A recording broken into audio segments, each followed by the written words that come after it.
जी। और इतना फ्लो आ रहा था, आपने ट्विटर पे वो वीडियो भी शेयर किया था कि किस तरह से आपको लोग मैसेज कर रहे हैं लगातार। और आप कह रहे हैं कि कोई टीम नहीं है, आप खुद जवाब देते हैं। तो कई बार आपको नहीं लगता कि काम लोगों की मदद का धीरे शुरू किया था और धीरे-धीरे एक तरह से फुल टाइम जॉब हो गया सोनू सूद के लिए? एक्टिंग और बॉलीवुड और ये तमाम चीज़ें तो हैं, जिनसे आइडेंटिटी शुरुआत में बनी थी, लेकिन उससे बड़ी आइडेंटिटी है, वो इस सोशल वर्क ने और इन काम ने दिलाई।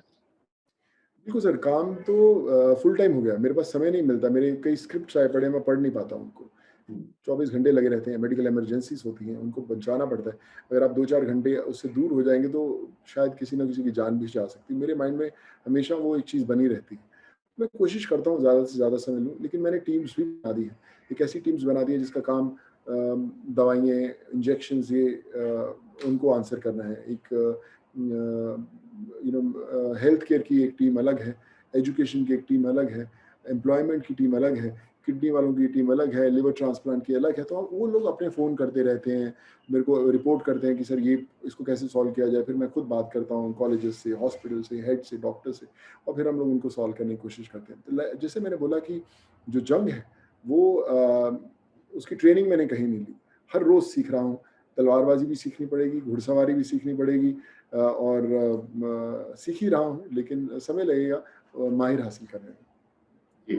फ़िल्म इंडस्ट्री की बात करते हैं, वहाँ पे कई आपके जो साथ के कलाकार हैं, हुमा कुरैशी हैं, उनका स्टेटमेंट आया था कि देश का पीएम होना चाहिए सोनू सूद को। इस तरह के जो स्टेटमेंट आते हैं, क्या उसका रिएक्शन है और क्या वाक़ई सोनू सूद कभी सोचते हैं कि पॉलिटिक्स में आके उतना बड़ा कोई ओहदा ले लें और सिर्फ़ काम के लिहाज़ से? क्योंकि एक अभिनेता होने के नाते आपने चीज़ों को किया तो है, लेकिन कहीं न कहीं आपको सिस्टम की परेशानियों से भी जूझना पड़ा होगा। इससे तो आप इनकार नहीं करेंगे। बिल्कुल, जूझना पड़ा सर। मैं जब ट्रेन्स भेज रहा था, मुझे याद है कि उस समय महाराष्ट्र और बिहार की ट्रेन्स के लिए बड़ी मेहनत करनी पड़ती थी। परमिशंस नहीं थी ऑफ़िशियल, तो मैं सब नोडल ऑफ़िसर से खुद बात करता था, खुद एप्लीकेशंस देता था। हर एक इंसान की हज़ारों की गिनती में उनकी लिस्ट रहती थी, और उनके आप टेस्ट की बात करें, कोविड टेस्ट की बात करें, सब खुद कराने पड़ते थे। तो एक जंग तो लगती थी, हर रोज़ सुबह उठ के जंग लड़नी पड़ती थी। सारा दिन चलती थी, सारी रात चलती, और फिर एक नया दिन, नई जंग। तो मैं हमेशा ये मानता हूँ कि अगर सिस्टम मैं रन कर रहा होता या मेरे पास ऐसी ताकत होती, तो शायद मैं कुछ रास्ते बदलता, कुछ नए रास्ते बनाता, कुछ नए पॉइंटर्स बनाता।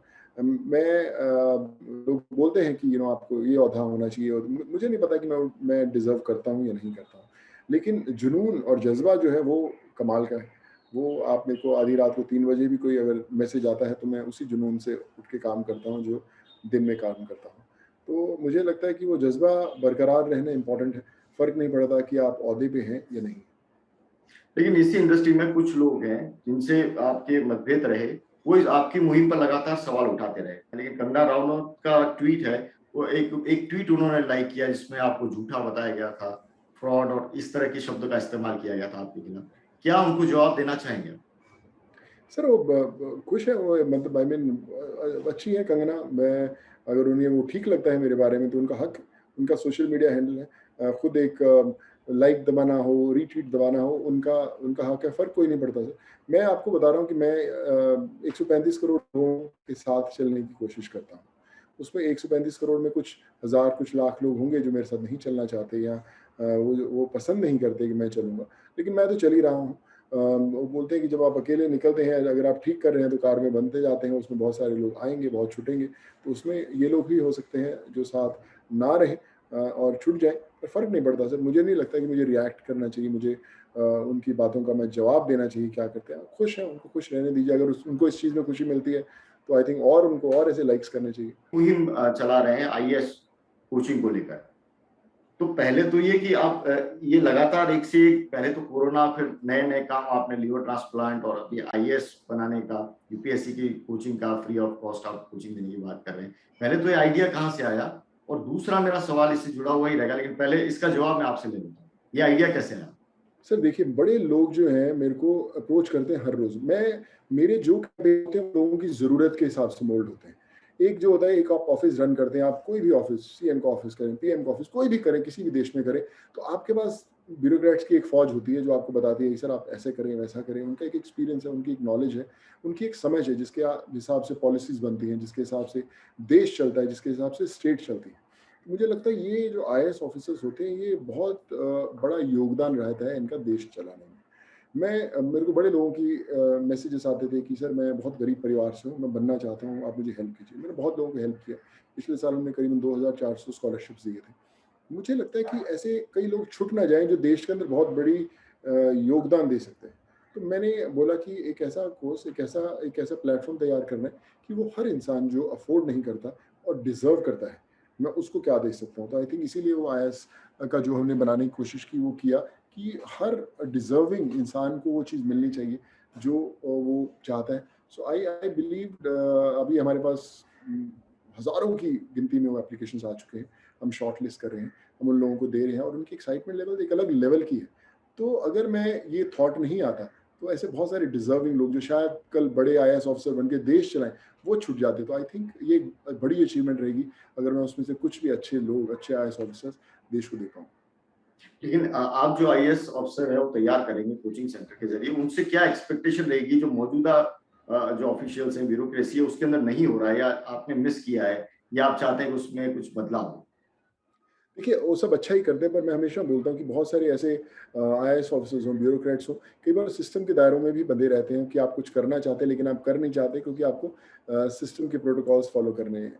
पर मुझे ऐसा लगता है कि जो डिज़र्विंग आदमी, जो मेहनत करके ऊपर आता है, जो जिसको शायद ये मौका नहीं मिलता अगर हम लोगों ने शुरू नहीं किया होता, उसके अंदर एक अलग जुनून, एक अलग जज़्बा रहेगा कि यार मैं तो शायद एक बन ही नहीं पाता, लेकिन सोनू सूद ने तब 2021 में ये मुहिम छेड़ी और जिसके कारण मुझे मौका मिला और मैं आज उस लायक बन गया हूँ, तो शायद वो भी ऐसा कदम उठा के और लोगों की हेल्प करने की कोशिश करेगा। जो हेल्प की कड़ी है सर, वो बड़ी मज़बूत होती है और बहुत तेज़ी से बढ़ती है।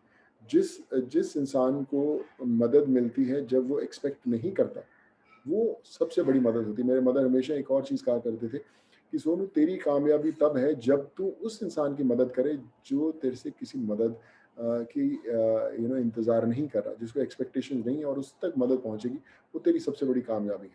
तो मुझे लगता है कि वो लोग हैं जिन तक मदद शायद कभी नहीं पहुँचती और आज पहुँच गई और जो अगर सक्सेसफुल होके वो भी कल ऐसी कुछ मुहिम छोड़ें, तो वो जो चेन है हेल्प की, वो आगे बढ़ेगी। आपका वैसे ही ऑक्यूपेंसी ज़बरदस्त तरीके से चल रही थी बॉलीवुड के अंदर, लगातार आप काम कर रहे थे, ये काम और ले लिया। परिवार है, उसको समय कैसे दे पा रहे हैं? सर उनके नहीं साथ दे कहीं पाता इनजस्टिस तो नहीं हो समय। रहा? सर नहीं दे पाता समय, मैं बैठा रहता हूँ एक कॉर्नर के किसी कुर्सी के घर के सोफ़े के किसी कोने में। सुबह होती है, शाम होती है, रात होती है, मिडनाइट होती है और अगले दिन सुबह हो जाती है। जो फैमिली है, बच्चे मुझे जाते हुए दिखते हैं इधर से उधर और बीच में स्माइल कर लेते हैं हम दोनों एक-दूसरे को देख के। कई बार आप कुछ प्यार दिखा देते हैं उनको, बट आप समय नहीं बता सकते। पिछले अगर आप 15 महीने की बात करें, तो मैं बिल्कुल भी नहीं बिता पाया समय उनके साथ। कई बार 3-3 दिन हो जाते, मैं उनसे बात भी नहीं कर पाता क्योंकि आप इतने व्यस्त थे। जब फर्स्ट वेव, सेकंड वेव का पीक चल रहा था, तो मैं डे एंड नाइट बाहर रहता था। 20-22 घंटे आप फ़ोन पे रहते हैं, आपको सुध-बुध ही नहीं, खाना खाने का समय भी नहीं मिलता क्योंकि हर 1 सेकंड में एक ज़रूरतमंद कॉल कर रहा है, जो मेडिकल इमरजेंसी में जिनका कोई मदर, फादर, हस्बैंड, वाइफ, बहन, भाई कोई ना कोई मर रहा है, आप उनको मदद करें, तो आपको समय नहीं मिलता कि आप कैसे रिएक्ट करें। तो वो दौर था, अभी शायद थोड़ा-सा कम होगा, थोड़ा-सा शायद वक़्त बिता पाऊँगा। लेकिन अगर आप 15 महीने की बात करें तो मैं बिल्कुल समय नहीं बिता पाया उनके पास। देखिए अगर ये ठीक है 15 महीने जिस रूप में काम हुआ है, जिस देश की ज़रूरत भी थी और जिस भावना से आप काम कर रहे हैं, वाक़ई काबिल-ए-तारीफ़ है। लेकिन अब वो आपको नहीं लगता कि वो वक़्त आ गया है कि इसको थोड़ा ऑर्गेनाइज़ किया जाए जिसमें सोनू सूद की भूमिका, उनकी भावना ज़रूर रहे लेकिन सोनू सूद हैं, वो अपना परिवार को भी ध्यान दें और अपने फ़िल्मी करियर को भी ध्यान दें, ये काम भी सँभालें। तो इसको एक पूरा ऑर्गेनाइज़ सेटअप करने की एक ज़रूरत आपको महसूस नहीं होती? सर ऑर्गेनाइज़ हो रहा है, हर रोज़ लग रहा है, हर रोज़ टीम बढ़ रही है, पर ज़रूरतें भी उतनी ही बढ़ती जा रही हैं। हुँ। उतने दायरे बढ़ते जा रहे हैं, उतने लोग बढ़ते जा रहे हैं। मेरी टीम वाले भी बोलते हैं, "यार अचानक तू रात को सोचता है कि यार ये सुबह करना है और देखो सुबह कर देता, हम तो तैयार ही नहीं रहते।" कल मैंने आईएएस का लॉन्च किया, हमारी वेबसाइट ही क्रैश हो गई वो। इतना ज़्यादा उस पे ट्रैफ़िक आया, तो उसको सुबह सँभाला, वापस किया।